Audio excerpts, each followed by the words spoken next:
काला खान गली बदलाल दो ये तो जी शह बढ़ाई है कितने में तैयार हुई है? तकरीबन 8,000 रुपए। 8,000 रुपये। ये नाज़रीन देख लें ये 8,000 रुपये में ये हाल तैयार हुआ है। देखें ये बुजुर्गों के हाथ में है। बाबा जी याद है ये जमाना? हाँ मैं करता रहा आप जोड़ी रखता तुम किहड़ी जगह दे हो? मैं खुशगाना। अच्छा खुशगाना दे ये हाल तो समझ चलाए चलाए। अच्छा हुण के समझ हुण तो ट्रैक्टर आ गए और तो कोई सियाण दे नहीं है साला इस चीज को। और तो जिसने देखे तुम रोक्यो तुमको अच्छा लगा?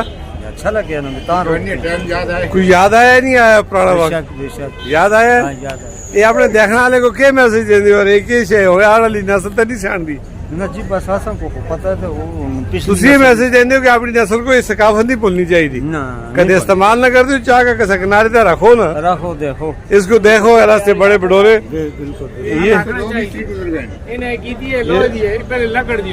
और भी है लकड़ दी ये देखिए ये पूरा डंडा है इसका आगे इसके आगे दो। अच्छा तेज लकड़ी पिछली कोंदे वाली किस चीज दी है? रिया जी ये भाई दी भाई जी दुई बार छोड़ देना दुई बार छोड़ दो उसको लोहार तैयार कर दे आप बस जी कुछ समझ जो ही तैयार करता है मैं भी बन करना तुस लागे जिसले ट्रैक्टर नहीं चलता ट्रैक्टर भी जुलते ना वहां से रखे देना दाना सिरका दान है क्या बात है जी।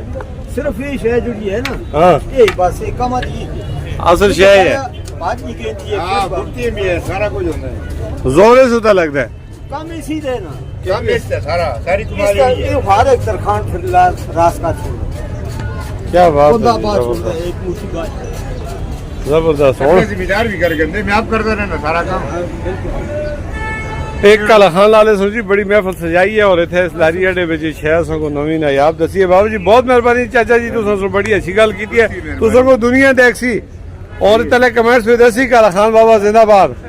ठीक है ना जी ठीक है चाचा जी इजाजत है बहुत मेहरबानी जी बहुत मेहरबानी जी। क्या इसको आगे जरा सीधा करो ना थोड़ा सा मैं दूर आगे हाँ थोड़ा जाएगा पीछे पर थोड़ा आगे बच्चे थोड़ा पीछे आइए पर मोड़ो घड़ी छड़ियों बचाओ हाँ आइए लाओ जरा थोड़ा जब मैं ये देखो जी बाबे ने सुने हाल पकड़े थे काला खान लाले को ले गए सिलसिले क्या बात है जी जबरदस्त बाबे जी नहीं लारी अड्डे में हाल चला रहे और पढ़ेंगे याद ही ताज़ा कर सो और कुछ भी नहीं और